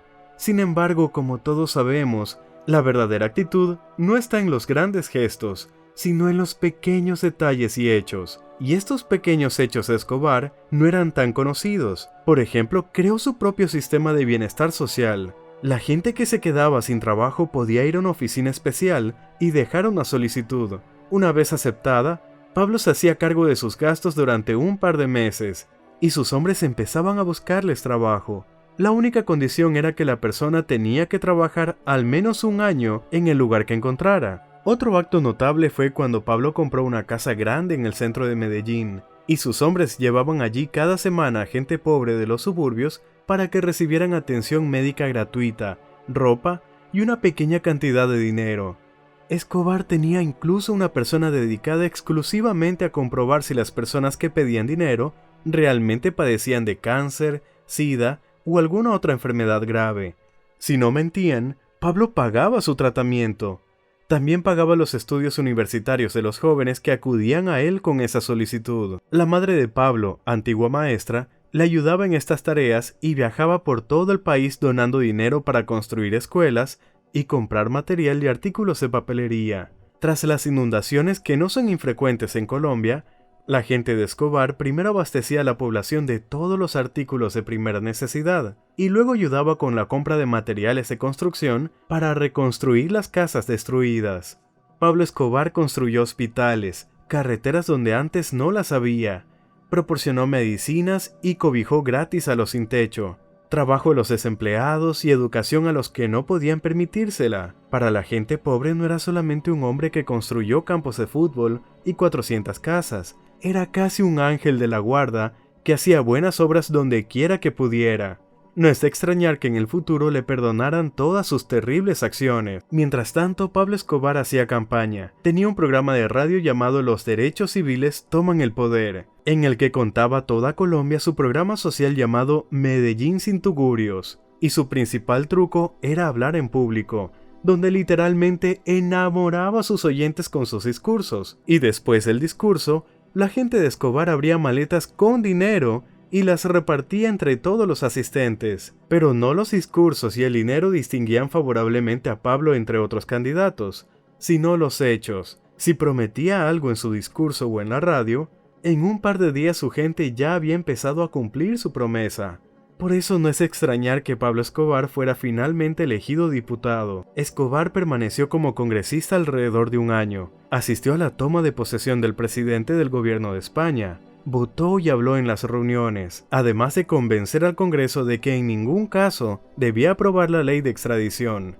Pero cuanto más tiempo permanecía Pablo en el ojo público, cuanto más participaba en la vida política del país, más intensificaban su investigación los servicios de inteligencia colombianos y la de estadounidense. Y entre las paredes del Congreso, las palabras sobre la influencia del dinero del narcotráfico en la política se hizo cada vez más fuertes. El principal opositor al dinero del narcotráfico fue el ministro de Justicia, Rodrigo Lara Bonilla. Escobar se dio cuenta de lo que se avecinaba y golpeó primero, tratando de callar al bocón que tarde o temprano lo desenmascararía. Acusó a Bonilla a través de otro congresista, Jairo Ortega, de recibir dinero de los narcotraficantes, presentando un cheque para la campaña de Lara Bonilla al Senado firmado por el jefe de la red de narcotraficantes de Leticia. Bonilla respondió inmediatamente y acusó públicamente a Escobar de tráfico de cocaína. Ese mismo día, un periódico de Bogotá publicó milagrosamente el caso de la única detención de Pablo por transporte de pasta de cocaína. Escobar, por supuesto, lo negó todo y se mantuvo diciendo en que todo era una calumnia. Después de responder durante algún tiempo a las acusaciones de Lara Bonilla y negarse a abandonar su puesto al no recibir el apoyo de los congresistas y al darse cuenta de que todas estas disputas públicas solo exponían aún más sus verdaderos negocios, Pablo Escobar renunció a su puesto y con ello su sueño de convertirse en presidente de Colombia. Lara Bonilla, sin embargo, no se amilanó, denunció a 30 congresistas más, decidió que los aviones de Escobar debían ser despojados de su licencia de vuelo e intentó demostrar que al menos 6 equipos de fútbol profesional existían gracias al dinero de los capos de la droga. Estaba golpeando a los narcos con todas las armas y no iba a parar. Todo esto llevó a cientos de amenazas de muerte contra Rodrigo Lara Bonilla, y Escobar ya estaba preparando su asesinato. Por otra parte, cuando uno se entera por primera vez de que Pablo ordenó el asesinato del ministro de Justicia, en cierto modo no tiene sentido. Un matón desafía a todo el país preparándose para asesinar al jefe del Ejecutivo de nuevo a todo el país. Pero si rastreas todo el camino de Escobar hasta este intento de asesinato, no hay nada sorprendente aquí. Imagina que eres Pablo Escobar, naces durante una sangrienta guerra civil, ves a una edad temprana con tus propios ojos todas las atrocidades que trajo consigo. Luego te trasladas a la gran ciudad, las atrocidades quedan atrás, vives una infancia feliz, pero pobre. Te gradúas en el instituto y vas a la universidad soñando con una carrera política. Pero no te enriqueces de un día a otro y por falta de fondos tienes que abandonar los estudios. Este disgusto no te derriba y vuelcas todas tus energías en otro objetivo, hacerte rico. Eliges un negocio de contrabando, te metes en él con éxito y ganas tu primer $1.000.000, pero una desafortunada coincidencia de circunstancias y todo se va al garete. Pero enseguida aprovechas otra oportunidad. Empiezas a comerciar con cocaína. Esta ocupación empieza a reportarte más dinero que el contrabando. Todo va bien, pero entonces, ¡zas!, la primera traición. Están a punto de matarte. Consigues sobrevivir y te enfrentas a una disyuntiva. O dejar el negocio y esconderte para que este hombre no te encuentre, o responderle con la misma moneda. Siendo un hombre orgulloso y fuerte, eliges el segundo camino y matas a este hombre. Entonces la otra persona te roba. De nuevo la elección. Perdona y con toda la probabilidad otros robarán también. O matar para mantener el orden. Y matas porque este negocio te da dinero, te da poder y la vida que siempre has soñado. Ahora todo el mundo sabe lo que les pasa a los que te traicionan o pierden tu dinero. Esto se convierte en la regla dentro de la organización. Pero entonces te atacan fuerzas externas y secuestran a la hermana de tu socio. En respuesta, reúnes a todos tus hombres y declaras la guerra al enemigo. Organizas una masacre, matando a la gente en plena calle, y la policía alimentada por ti se limita a hacer la vista gorda. Al final ganas y no te castigan por matar a decenas de personas. Entonces tus beneficios se disparan tanto que dejas de creer en lo que está pasando. Tú, un pobre tipo de los barrios bajos, en cuestión de unos pocos años, has pasado de los barrios pobres de Medellín a una lujosa finca de 30 kilómetros cuadrados. Ahora estás en pie de igualdad con los que gobiernan las naciones, y los pobres te idolatran, casi literalmente, colgando íconos con tu imagen en las paredes de sus casas. Y por fin estás a un paso de cumplir tu mayor sueño. Has llegado al Congreso, y en un par de años podrás ser presidente de tu país. Pero entonces aparece Rodrigo Lara Bonilla, y a la vista de todos, te echa algo pegajoso y te echa un saco de plumas. Luego te echa del Congreso y pierdes la oportunidad de cumplir Barry Seal, que más tarde resultó trabajar para las agencias de inteligencia estadounidenses para transportar la mercancía. Mientras se cargaba la mercancía en el avión, se tomaron fotografías de Pablo. Las fotos se emitieron en la televisión estadounidense durante un discurso presidencial. Tras 2 traiciones consecutivas, Escobar decidió que el único lugar donde podía mantener todo bajo control era Colombia. Incluso con las constantes redadas y allanamientos, allí estaba más seguro que en otros países. En la reunión, sugirió que todos se unieran para luchar contra la extradición. Los dueños de los equipos de fútbol deberían declararse en huelga y no jugar, y todos los implicados directamente en el negocio deberían formar una organización unida, algo así como su propio ejército, que actuara conjuntamente y protegiera a todos los narcotraficantes de la intromisión de las autoridades. Medellín, según su plan, debía dividirse en varias zonas, cada una de ellas controlada por un grupo específico. Sin embargo, el entusiasmo de Escobar no era compartido por todos, y muchos se tomaron su tiempo para reflexionar. Pensaban que puesto que toda la atención estaba centrada en Pablo, ellos no se verían afectados. Escobar, por su parte, no tenía tiempo de esperar a que todos reflexionaran. Esa misma noche, después de la reunión, la casa fue allanada por la policía. Pablo consiguió escabullirse, pero fue otra llamada de atención. A su regreso de Nicaragua, había pagado a un policía de alto rango para que Escobar pueda estar tranquilo en la ciudad. Pero estaba claro que la redada no formaba parte de ese acuerdo. Ahora era imposible contar con policías en nómina. En el futuro solo les pagaría por información. Los pagos permanentes a partir de ahora cesarían.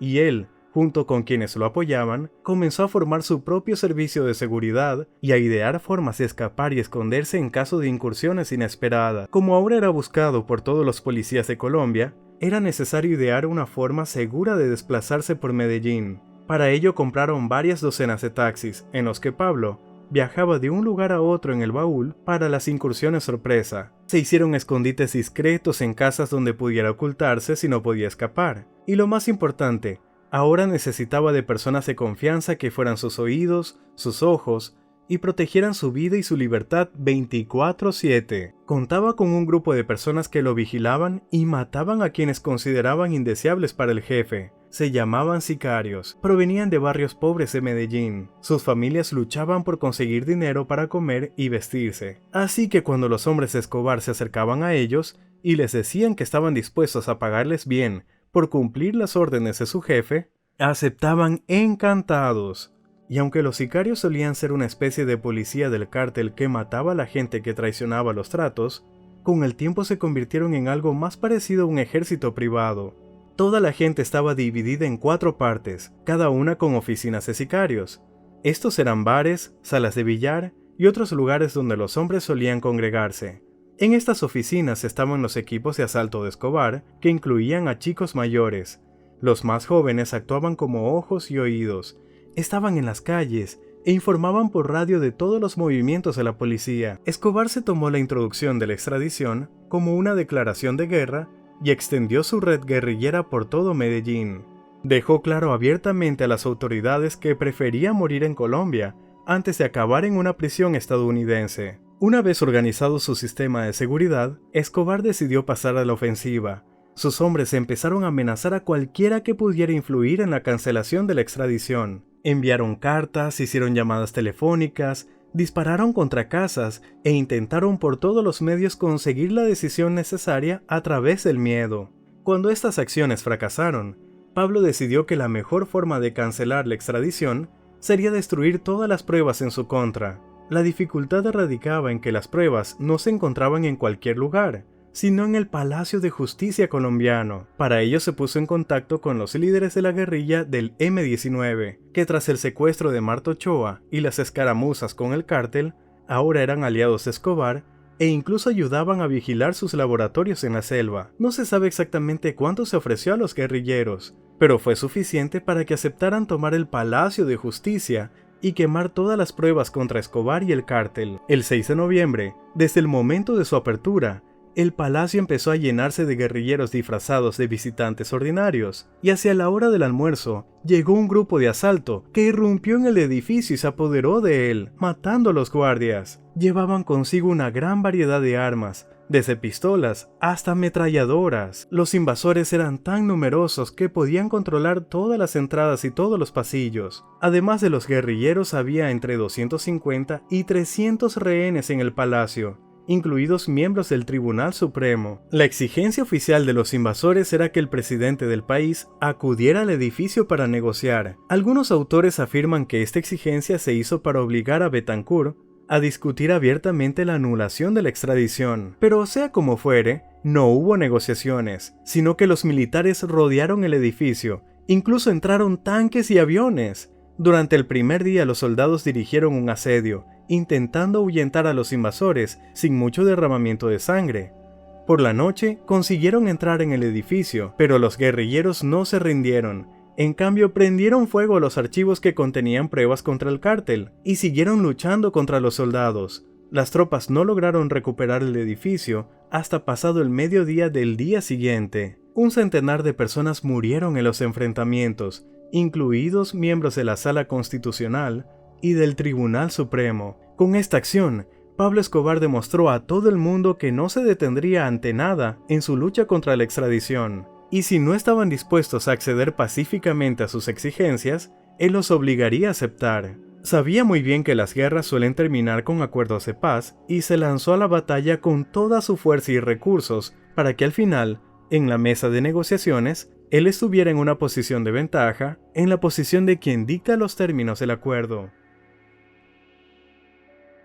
Ya he dicho en capítulos anteriores que cuando oyes hablar por primera vez de Pablo yendo al Congreso, o de que ordenó el asesinato de Bonilla, al principio puede parecer un argumento sacado de una película, difícil de creer, pero luego, al profundizar un poco más en las circunstancias de lo sucedido, todo encaja, y la lógica detrás de los eventos se vuelve más clara. Así ocurrió con el asalto al Palacio de Justicia y la posterior guerra casi de guerrillas contra el Estado. Durante el tiempo que Escobar pasó en el negocio de la cocaína, la violencia y el asesinato se convirtieron en su única solución ante cualquier ataque a su organización.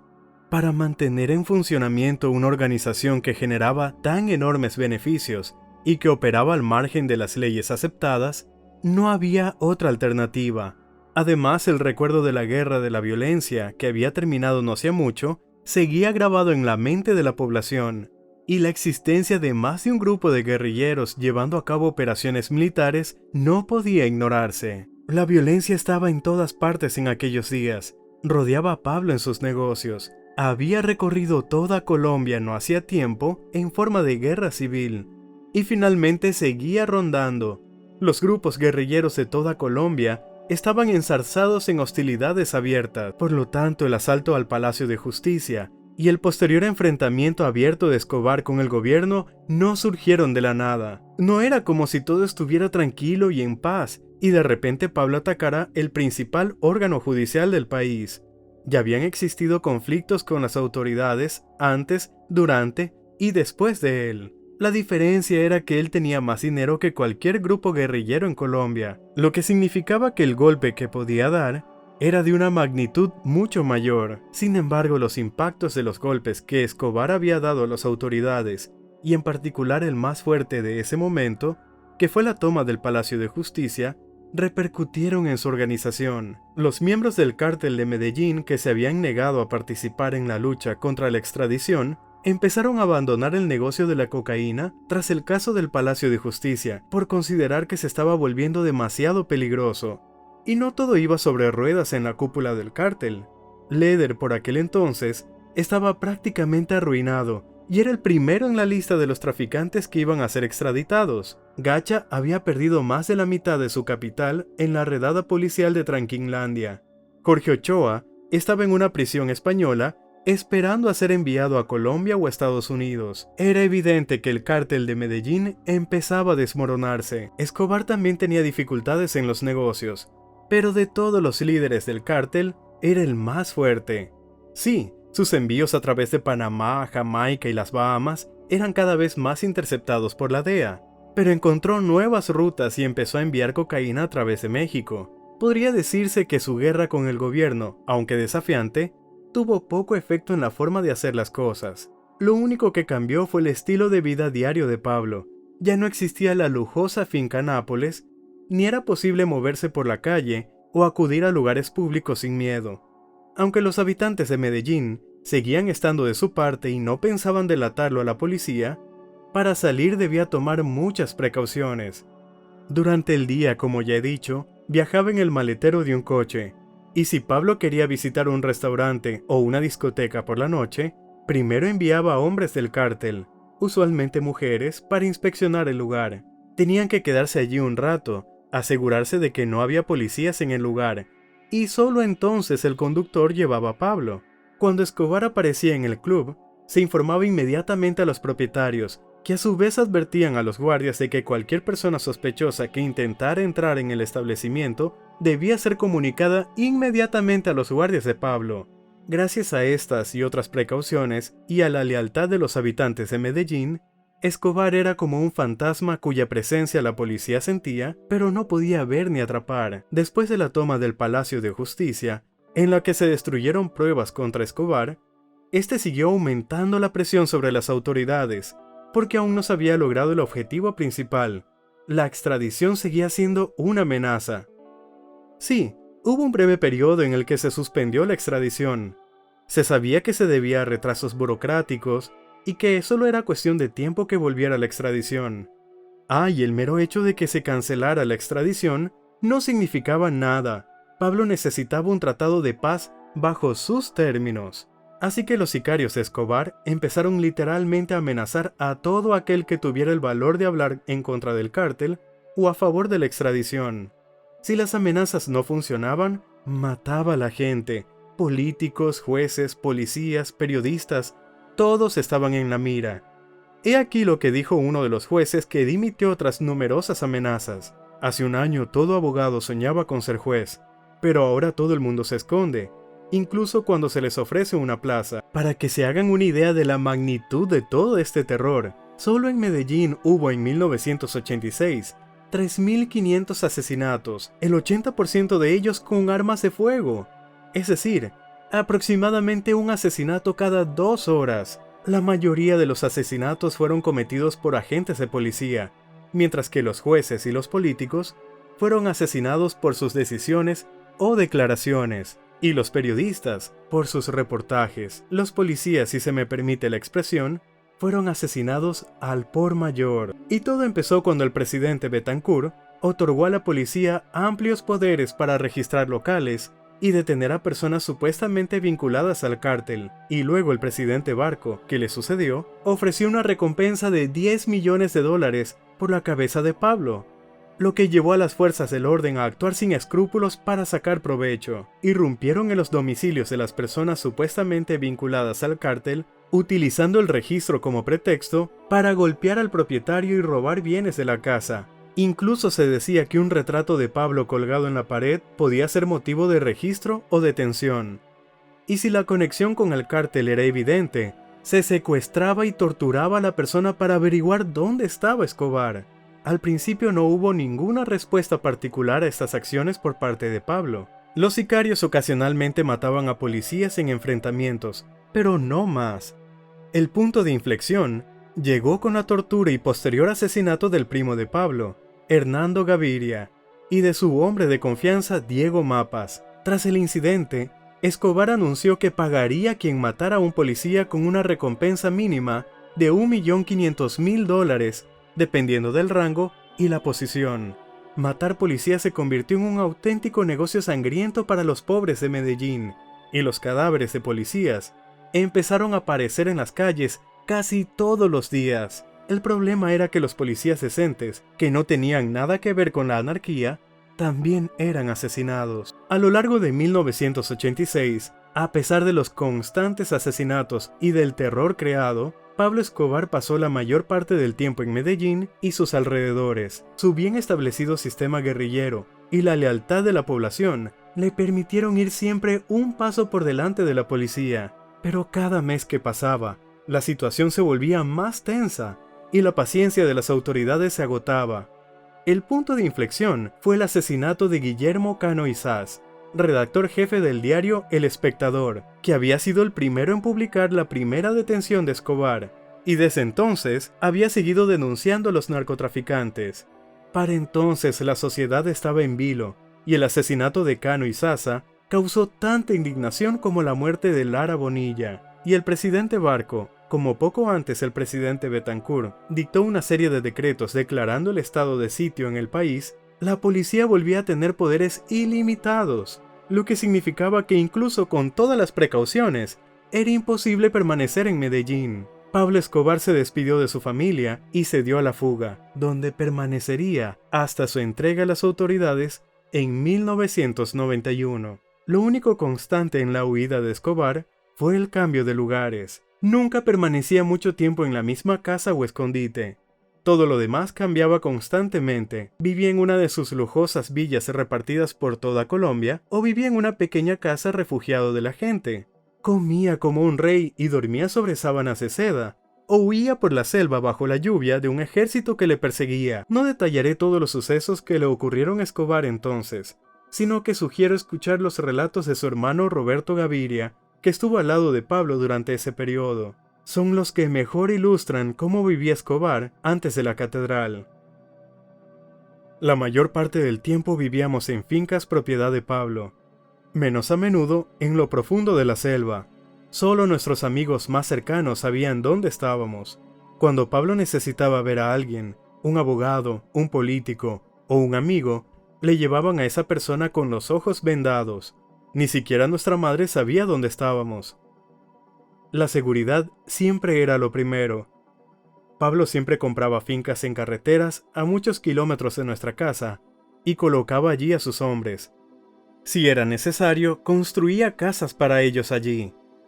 Cuando las fuerzas enemigas pasaban por ese lugar, de día o de noche, nos avisaban inmediatamente para que nos preparáramos para partir. Una de las radios que Pablo había distribuido a todos nuestros vecinos zumbó hacia las 6 de la mañana, llamada por uno de los residentes de una finca vecina, llamada José Posada. Gritó por la radio: «¡La policía ya está aquí! Vimos camiones y oímos helicópteros. ¡Corran!». Unos segundos más tarde, efectivamente oíamos que se acercaban helicópteros. «¡Malditos mosquitos!», le maldijo Pablo. Cuando se acercaron, empezamos a disparar desde el aire. Corrimos disparando hacia atrás todo lo que pudimos. Algunos corrimos hacia el río, otros hacia la selva, antes incluso de vestirnos. Pablo estaba en ropa de dormir sin camisa ni zapatos.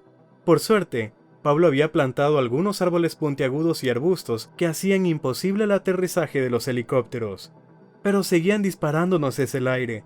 Las balas golpeaban el suelo y los árboles, y silbaban sobre nuestras cabezas. Entonces corrí más rápido de lo que nunca había corrido en un entrenamiento. Después de la caminata de 30 días, algunos de nosotros estábamos muy enfermos con tos y fiebre. Yo tenía mucha fiebre, y no sabía dónde estaba. Me llevaron al hospital con un nombre falso. Durante 3 días estuve inconsciente. Me duchaban con agua fría para refrescarme. A veces me despertaba gritando para ver a Pablo. Afortunadamente nadie sabía que el Pablo al que yo llamaba era el hombre más buscado del mundo.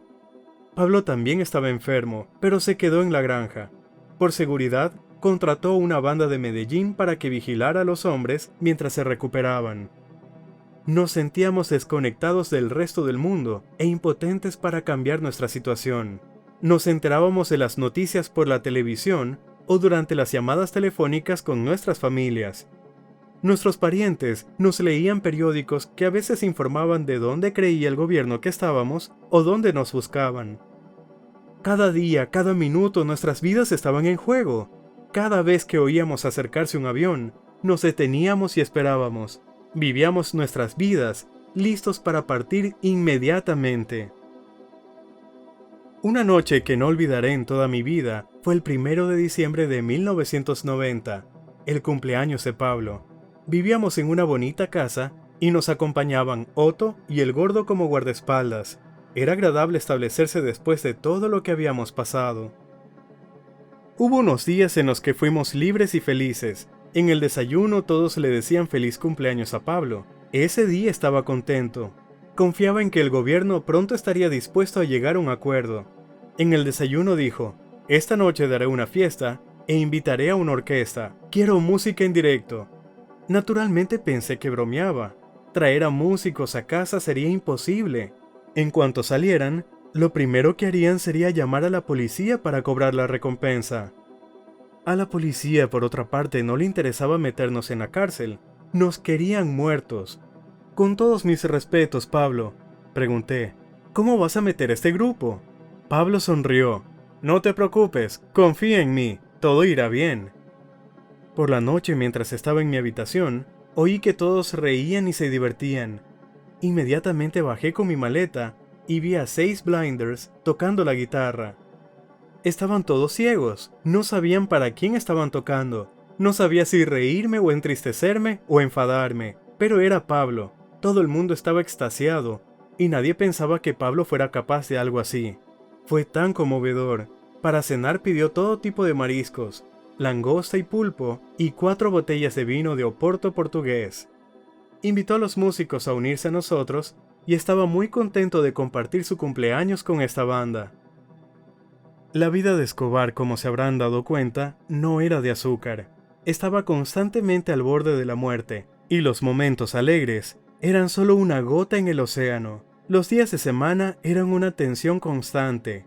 Además, durante este mismo periodo, perdió a 2 de sus compañeros del cártel. Leder fue capturado y enviado a una prisión estadounidense, y Gacha murió en un tiroteo con la policía. Para empeorar las cosas, Escobar tuvo que luchar no solo contra las autoridades, sino también contra el segundo mayor cártel de la droga de Colombia, el de Cali. Casi al mismo tiempo que el presidente Barco declaraba el estado de sitio, un atentado casi mata a Pablo. Una bomba explotó frente a su casa llamada Mónaco. Su mujer y sus hijos resultaron ilesos, y el propio Escobar no estaba en casa en ese momento. Los enfrentamientos entre los 2 cárteles ya se habían producido antes, pero la mayoría de las veces eran espontáneos y se resolvían rápidamente. Este fue el primer atentado directo contra la vida del jefe, por lo que la gente de la organización de Pablo pensó primero que había sido la policía, pero Escobar estaba seguro de que había sido obra del cártel de Cali. Llevaban mucho tiempo luchando contra él por las esferas de influencia en Nueva York, y viendo que el cártel de Medellín estaba asediado por todas partes, decidieron que había llegado el momento de atacar. La teoría de Pablo no tardó en confirmarse. Sus hombres encontraron al hombre que fabricó la bomba que explotó cerca de Mónaco. Resultó ser un español, a quien el cártel de Cali había traído a Colombia para asesinar a Escobar. Este individuo estaba en una prisión española con uno de los hombres de Pablo, quien lo contactó y lo invitó a una reunión con Escobar. En la primera reunión, Pablo le preguntó si quería entrar en el negocio del transporte de cocaína a España, y cuando el español aceptó, le dijo que estaba dispuesto a darle el primer cargamento gratis, con la condición que tenía que enseñar a sus hombres a fabricar bombas. El hombre, sin muchas opciones, y habiendo admitido que su primera bomba en Colombia iba dirigida a la familia de Escobar, comprensiblemente accedió. Además del entrenamiento en explosivos, los hombres del cártel también fueron entrenados por mercenarios británicos e israelíes, quienes les enseñaron a los sicarios las tácticas del combate. Los sicarios de Escobar pasaron de ser un grupo de chicos pobres de Medellín a asesinos y terroristas entrenados. Esto convirtió la guerra de Pablo contra el Estado en un conflicto más equilibrado, donde sus sicarios estaban casi al nivel de los soldados entrenados. Escobar respondió al atentado cerca de Mónaco, primero llevando a cabo una serie de intentos de asesinato contra hombres del cártel de Cali, y luego bombardeando farmacias propiedad de capos. Según el ejército colombiano de 1988, murieron algo más de 80 personas en la guerra de cárteles, 60 de ellas de Cali, y aunque Escobar tuvo que lidiar con rivales que querían acabar con él, el frente principal seguía siendo el conflicto con el Estado. Ahí es donde pusieron todas sus fuerzas, y el siguiente acontecimiento destacado en esta confrontación fue el asesinato del candidato presidencial Luis Carlos Galán, ferviente defensor de la extradición. Aunque 18 años después del asesinato, el rival de Galán en la carrera electoral, Alberto Santofimio, fue condenado como instigador del crimen, quedó claro para todos que el cártel de Medellín tuvo un papel decisivo en el asesinato. Como era de esperar, esta muerte condujo a la imposición del estado de sitio. Se incautaron casi 1000 edificios y ranchos, 700 coches y camiones, más de 350 aviones, 73 barcos y casi 5 toneladas de cocaína. El gobierno reclamó derechos sobre 4 fincas propiedad del mexicano Gacha, así como sobre algunos edificios y negocios de Pablo en Medellín. El presidente Barco también restableció el tratado de extradición con Estados Unidos. El cártel respondió que mataría a 10 jueces por cada persona extraditada. Inmediatamente, más de 100 jueces dimitieron de sus cargos. Medellín empezó a luchar aún más ferozmente que antes. En los primeros días, detonaron 17 bombas en bancos, tiendas y oficinas de partidos políticos. Estados Unidos se ofreció a enviar tropas ante la primera petición del gobierno colombiano. En respuesta, el cártel disparó un cohete casero contra la embajada estadounidense en Colombia. El misil no explotó, pero el mensaje era claro. Además, en coordinación con las autoridades locales, se enviaron a Colombia unidades especiales de inteligencia militar estadounidense con los últimos equipos de escuchas telefónicas para ayudar a la policía y al ejército colombianos. Y en el propio ejército colombiano se creó una unidad especial de búsqueda dedicada exclusivamente a la captura de Pablo Escobar. Para combatir a esta unidad de búsqueda, el cártel lanzó la llamada campaña de bombardeos. Hubo más de 100 bombardeos. Se bombardeó a jueces, se bombardearon periódicos que escribían a favor de la extradición. Se atentó contra todos los policías. Los policías de Medellín dejaron de vivir en sus propias casas para proteger a sus familias residiendo en pisos francos. Toda la ciudad, y quizás incluso las áreas rurales, se vieron afectadas de un modo u otro por esta campaña de bombardeos. Pero al ver que todos los atentados, asesinatos e intimidaciones no lograban el efecto deseado de obtener un tratado de paz en los términos del cártel, parece que Pablo decidió que no era suficiente atacar a jueces y policías de menor rango, sino a la cúpula, a los responsables directos de su captura o de la imposición de la extradición. Primero pone un hombre con una bomba a bordo del avión en el que viajaba César Gaviria, el hombre que sustituyó a Galán en la carrera electoral y continuó con sus ideas. El avión explotó en el aire, pero Gaviria no estaba allí. El futuro presidente había cambiado de planes a última hora. Y entonces Escobar atentó contra la vida del jefe del DAS, Miguel Maza Márquez, quien fue el hombre que actuó con más dureza y eficacia en lo que se refiere a la casa de Escobar. Los hombres de Pablo cargaron un microbús con explosivos de unos 500 kilos y lo dirigieron al edificio del DAS, donde se encontraba Márquez. El plan era que el autobús entrara en el vestíbulo y explotara, pero algo salió mal, y la explosión se produjo fuera del edificio. La explosión fue tan fuerte que la fachada del edificio se derrumbó, el motor del microbús fue encontrado a varias manzanas de distancia y las casas situadas a 20 manzanas del epicentro sufrieron daños. Murieron unas 50 personas y alrededor de 1000 resultaron heridas. Márquez, sin embargo, logró sobrevivir. Paralelamente a estos atentados e intentos de asesinato, Escobar comenzó a secuestrar familiares de la llamada élite colombiana, personas que influían en la vida política del país o tenían estrechas relaciones con el gobierno. La principal cautiva de Pablo fue una famosa periodista hija del expresidente de Colombia, Diana Turbay, y los secuestros empezaron a dar sus frutos. Presionado por la alta sociedad colombiana y ya en su cargo de presidente, César Gaviria accedió a hacer concesiones y prometió que los narcotraficantes que se entregaran voluntariamente serían juzgados y cumplirían su condena en Colombia. Esta oferta fue aprovechada inmediatamente por aquellos narcotraficantes que estaban cansados de la guerra y querían retirarse del negocio. Los hermanos Ochoa fueron los primeros en aceptar. De los que habían estado en la cúspide del cártel de Medellín en sus inicios, solo quedaba Pablo Escobar, que no estaba satisfecho con la oferta. Se dio cuenta de que en primer lugar para Estados Unidos, su nombre era sinónimo de drogas e intentarían meterlo en su cárcel mientras aún pudiera respirar. En segundo lugar, había matado a tantos agentes de la ley que la vida en una prisión normal sería un infierno para él. En el mejor de los casos y en el peor, no sobreviviría ni un día. Y en tercer lugar, además de la amenaza de la policía, también existía la del cártel de Cali, que con su dinero y sus conexiones, podría llevar a cabo fácilmente un atentado contra Escobar en la cárcel. Por ello, Pablo siguió negociando con el gobierno. Paralelamente seguía manteniendo cautivos a familiares de la élite, poniendo bombas por toda Colombia y librando una guerra con la policía. Por cada negativa a aceptar las condiciones de Pablo, se sucedían una serie de atentados terroristas y asesinatos. Colombia se ahogaba en sangre. Los únicos que seguían apoyando a Escobar eran los pobres de Medellín. Los demás solo querían que cesara la violencia en las calles.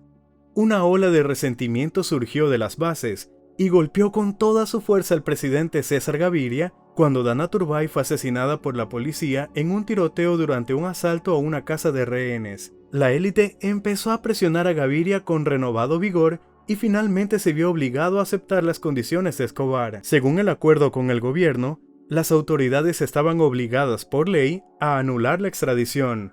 Maza Márquez debía ser destituido de su cargo de jefe del DAS y los narcotraficantes solo podían ser acusados de un cargo, el cual ellos mismos admitirían.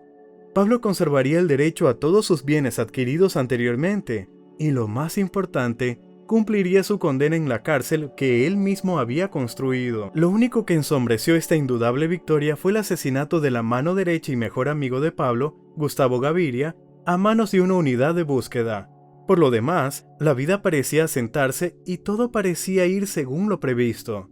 Los negocios seguían reportando enormes cantidades de dinero. La batalla principal estaba ganada, y al cabo de 5 años, al salir de su propia prisión, Pablo Escobar estaría completamente limpio ante la ley. Pero como el tiempo demostró, era solo una batalla ganada, y la guerra aún no pensaba terminar. La rendición de Escobar detuvo la violencia en las calles, pero no el flujo de cocaína hacia América. Sus organizaciones estaban dirigidas por hombres de confianza y nuevos empresarios que ocupaban el lugar de los que habían quebrado durante la lucha con las autoridades. Pablo seguía siendo el mayor jugador en el campo y antes de sentarse en la catedral, había llegado a un acuerdo no solo con el Estado, sino también con otros negociantes de Medellín. Estableció un impuesto que le pagarían los otros narcotraficantes por cumplir condena por todos ellos, ya que su batalla con las autoridades llevó a la cancelación de la extradición. Incluso aquí, salió beneficiado. La prisión que construye Escobar, sin embargo, era más una fortaleza defensiva que un lugar donde cumplir una condena. Se llamaba La Catedral, y estaba situada en lo alto de una colina, oculta por la niebla por las mañanas y por las tardes, y rodeada de árboles que por acuerdo con el gobierno nadie podía talar. Había una alta valla con alambre de espino alrededor del perímetro conectada a 10.000 voltios de electricidad, y todos los guardias dentro de la prisión fueron contratados con la aprobación de Escobar. A todos los demás, incluidos el ejército y la policía, no se les permitía acercarse a la catedral. Más tarde, También introducirían en la prisión armas y dinero para Pablo y sus hombres, que se guardarían en alijos especiales fabricados durante la construcción de la prisión. Los sicarios utilizaban walkie-talkies para comunicarse dentro de la prisión y teléfonos móviles y buscapersonas para comunicarse con el exterior. Todas estas medidas de seguridad se implantaron en las 2 primeras semanas. Solo quedaba ocuparse del aspecto doméstico. Para ello, se contrató un hombre y se le autorizó a llevar comida a la prisión. Este camión que nadie controlaba se utilizó para llevar todo lo necesario a la catedral.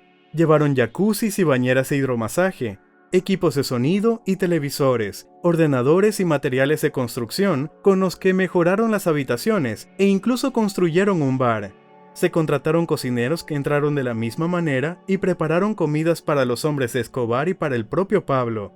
Con el tiempo la catedral se convirtió no solo en una fortaleza protectora, sino también en un hotel bastante confortable. Incluso en prisión, Pablo vivía mucho mejor que muchos colombianos. También en este camión que Escobar llamaba el túnel, subían varias personas que querían ver a Pablo. Eran chicas invitadas a fiestas, políticos y varias celebridades, e incluso equipos enteros de fútbol que jugaban partidos amistosos con los hombres de Escobar en el territorio de la prisión. Se rumorea que incluso Maradona asistió a una recepción en la catedral. Fuera de los muros de la prisión, en esta época, comenzaba una vida pacífica en toda Colombia.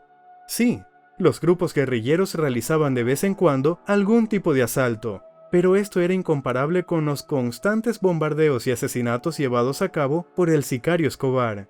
El presidente César Gaviria estaba contento con la situación, pero Estados Unidos y el cártel de Cali no lo estaban. Para los primeros, el encarcelamiento de Pablo no tenía ningún efecto sobre la cantidad de cocaína que se importaba. Para los segundos, Escobar era una amenaza directa y el principal competidor que impedía que el negocio de la cocaína se desarrollara a gran escala. Gaviria empezó a recibir presiones de nuevo.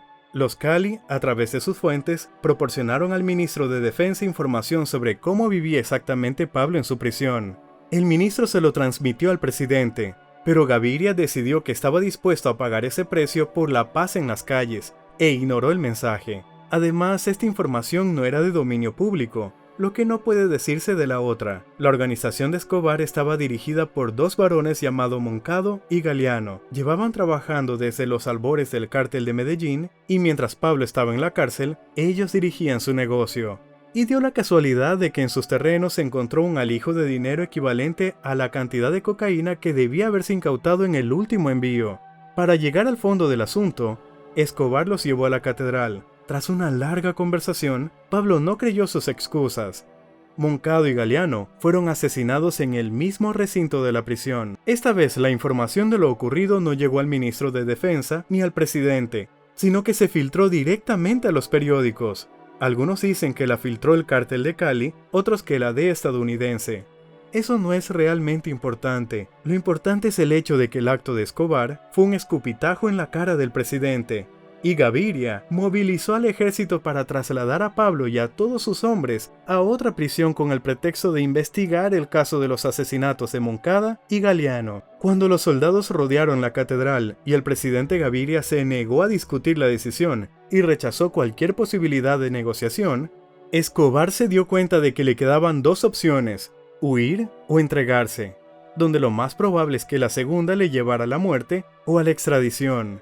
Escogió la primera opción y junto con sus hombres abandonó la catedral un par de horas antes de que fuera asaltada. Tras su huida, Pablo esperaba poder negociar de nuevo con Gaviria, pero el presidente no negoció y en sus discursos públicos se limitó a garantizar que la rendición garantizaría la seguridad de Escobar y que su vida no correría peligro. Es decir, afirmaba casi explícitamente que si Pablo se entregaba, no había garantías de que no fuera extraditado.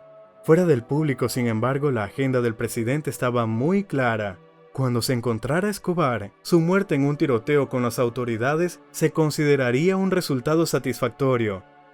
La caza de Pablo había comenzado. Para resumir lo que ocurrió desde el momento de la huida de Escobar hasta su muerte, podría decirse que toda la violencia que se había desatado sobre la sociedad en su guerra con la policía le fue de vuelta multiplicada por 2. Además del bloque de búsqueda, la DEA y la policía ahora era perseguido por la Delta Force, una unidad militar especial enviada desde Estados Unidos, así como por el grupo paramilitar Los Pepes, patrocinado por el Cártel de Cali. Incluso se llegó al punto en que llegaron a Colombia a cazar recompensas individuales, cuyo único objetivo era conseguir una recompensa por la cabeza de Pablo Escobar. Pero los más brutales, y por esa brutalidad, los más eficaces, eran las unidades de Los Pepes. Estaban dirigidas por los hermanos Castaño, líderes de la guerrilla de extrema derecha. Los Pepes cooperaban extraoficialmente e intercambiaban información tanto con la DEA como con la policía y el bloque de búsqueda. Se podría decir que los hermanos Castaño estaban haciendo todo lo que la policía y el ejército, que odiaban a Escobar, querían hacer pero no podían. Recibiendo pistas de las autoridades o de gente que había desertado de Pablo, los Pepes, en la mejor tradición de la guerra de la violencia, mataban a cualquiera que tuviera alguna conexión con Escobar. El mero hecho de haber tocado a Pablo Escobar podría ser motivo de asesinato. Todo lo que Escobar hizo se le devolvió doblemente. Hizo que la gente tuviera miedo a unirse a la policía o convertirse en jueces. Ahora la gente tenía miedo no solo de trabajar para Pablo, sino incluso de admitir que alguna vez le habían dado la mano. Puso una recompensa por la muerte de un policía y empezaron a matarlos en masa. Ahora hay una recompensa por su cabeza. Y los cazadores no eran los pobres de Medellín. Y la lista sigue y sigue. Los Pepes, en colaboración con las autoridades, estaban destruyendo con su terror la organización de Pablo en Medellín.